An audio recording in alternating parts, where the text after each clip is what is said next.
Installation of triangles. Pull the wire through the opening in the piece with the LED groove. Then place the light channel inside the groove. Cut the LED strip only at the marked points following the instructions enclosed to the light package. Before mounting, build the pattern on the floor, then join the triangle pairs using the enclosed pins to make squares.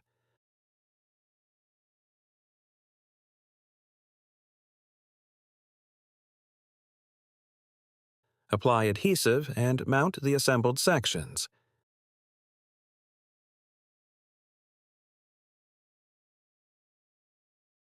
We're always here to help. For additional information, use the Installation section on our website or email to our support team.